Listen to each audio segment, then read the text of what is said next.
Tunafahamu kwamba klabu ya Young Africans tayari imetangaza kuachana na kocha wao raia wa Ureno kwa maana ya Pedro Suarez Goncalves, ambaye huyu Pedro alijiunga na Young Africans mnamo tarehe 25 Oktoba mwaka 2025 akitokea kunako timu ya taifa ya Angola huko kusini mwa Afrika. Amejiunga na Young Africans na amekuwa ana kiwango bora katika ligi kuu ya NBC Premier League, ambako huko ndiko mara nyingi Young Africans wameendelea kupaminia kama sehemu yao ya kutaka kufanya vyema kwa misimu zaidi ya 4 mfululizo. Kwa swali lako ambalo umeniuliza, kwa nini Young Africans ama ni sababu gani wameamua kuachana na mwalimu Pedro Goncalves, licha ya kwamba amekuwa ni mwalimu ambaye takwimu zake zimekuwa zinambeba kwa asilimia kubwa, kwa maana akiwa na Young Africans Pedro Goncalves ameiongoza Yanga kunako mechi 33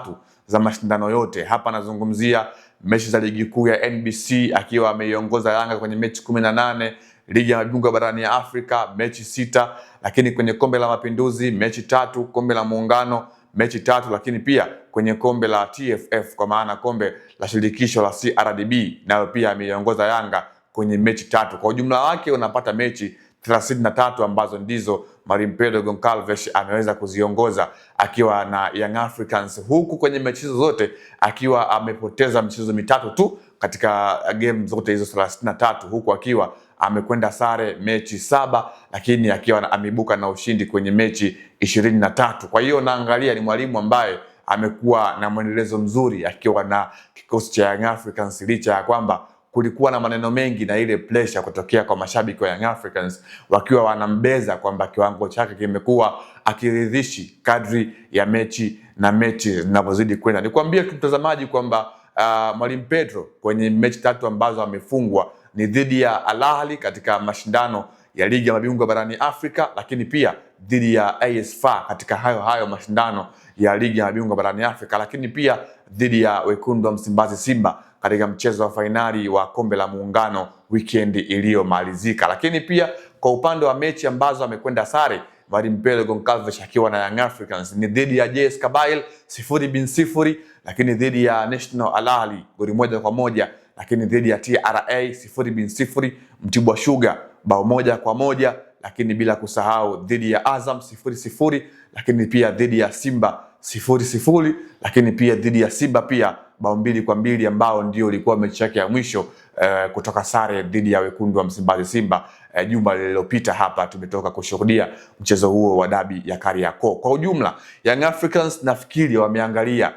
the way ambavyo mwenendo wao wa timu umekuwa hauna mwelekeo mzuri, hasa katika upande wa kiuchezaji. Ni kama vile walimwangalia mwalimu na kumuona kwamba mwalimu amekuwa hana utulivu katika upande wa benchi la ufundi, kitu ambacho kinamfanya awe na pressure ambayo inakwenda kuikosti timu katika upande wa kimaamuzi. Yeye mwalimu Pedro kama mkuu wa benchi la ufundi ilibidi ndio awe kipaumbele cha kuiongoza wasaidizi wake ambao alikuwepo nao kwa maana ya Da Silva Oliveira, lakini pia kina Patrick Mabedi, bila kumsahau Abdulhamid Mwalimu ambaye aliongezwa kwa lengo la kwenda kumsaidia. Lakini ni kama vile Pedro alikuwa na pressure ambayo ikamfanya aweze kutoka katika ule utulivu ambao ungeweza kuisaidia Yanga katika kumeka tactical mbinu mbalimbali kuelekea kwenye mechi ambazo amekuwa anazielekea. Lakini kwa upande wa takwimu Pedro Goncalves amekuwa na mwendelezo mzuri, kwani ni miongoni mwa walimu wawili kwenye ligi kuu ya NBC Premier League ambao bado hawajapoteza mchezo wowote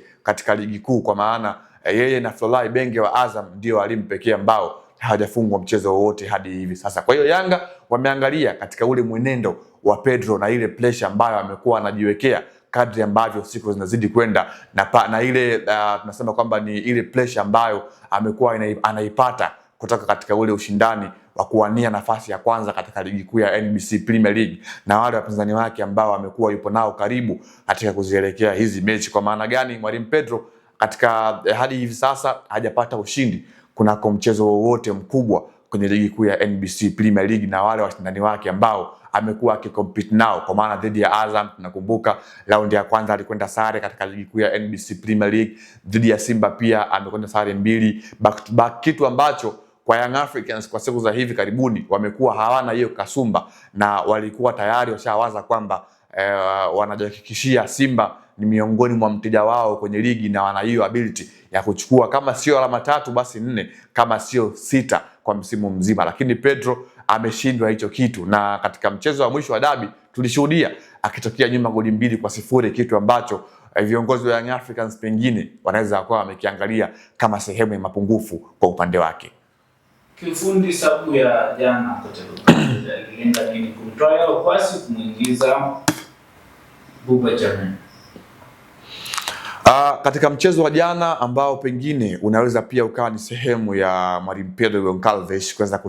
kutimuliwa kwa kikosi cha Young Africans, na nilishuhudia tukio ambalo watu wengi walifanya kama vile kuzomea kocha wakati ambao anamtoa Yao Kwasi Artola and then anamuingiza kwenye mchezo kwa maana ya Buba Jammeh katika lile eneo. Tactical ni sababu ambayo watu wengi walishindwa kuielewa, lakini mwalimu alikuwa anabezi zaidi katika upande wa kuongeza nguvu, katika upande wa kushambulia, and then katika upande wa uchezaji awe na mfumo wa back 3 ambapo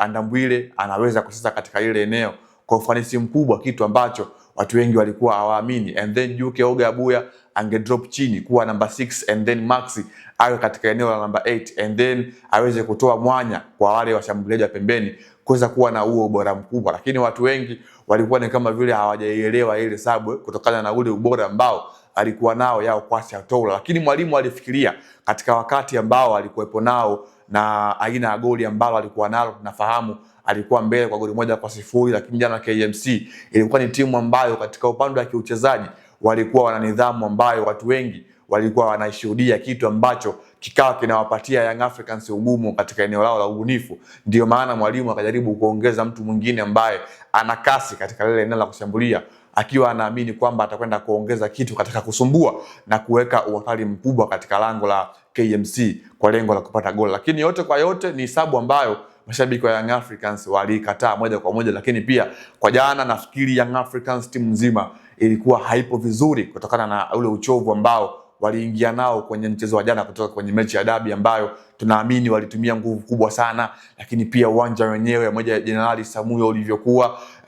tunafahamu kwamba ndio uwanja mkubwa katika upande wa pitch nchini kwetu hapa Tanzania, lakini bado pia aina ya uwanja ulivyokuwa, tunafahamu mvua ilikuwa imenyesha matope, kwa hiyo lazima players walikuwa wametumia nguvu za ziada kumfanya mpira uwe unakimbia katika maeneo. Kwa hiyo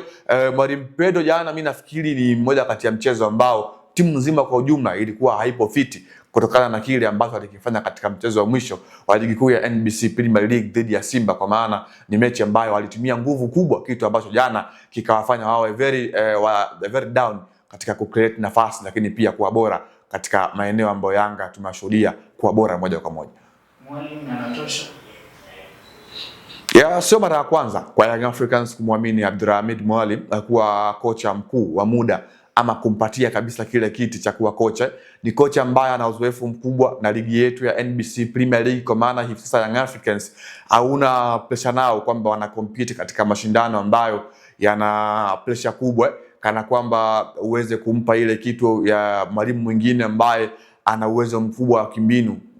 Abdulhamid Mwalim ni mwalimu ambaye anafaa kuweza kumalizia msimu ambao umebakia, kwa maana tumefahamu ameshaifundisha KMC ambayo ilikuwa bora, same pia kwa Azam FC ambayo ilikuwa bora. Kwa hiyo ni mwalimu ambaye katika upande wa kuaminiwa kwa kipindi hiki Yanga ambacho amebakisha takriban game kadhaa katika ligi kuu ya NBC Premier League, naamini ataweza katika huo mlengo, kwa maana yupo na Patrick Mabedi ambaye ni brain ambayo inafaa kuweza kumsaidia yeye katika lile eneo kama kuwa moja kati ya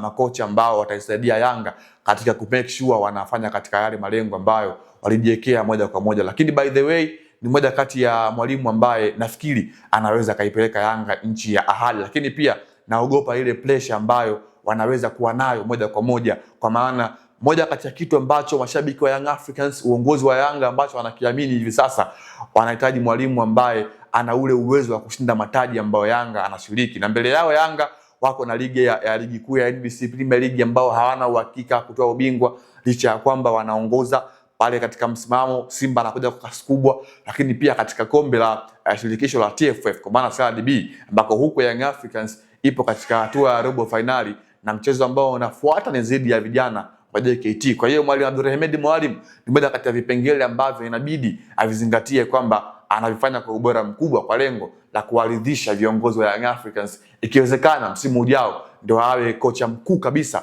kwa msimu mzima Young Africans, wasiingie sokoni kuchukua kocha mwingine ambaye anaweza akamleta katika msimu moja kwa moja.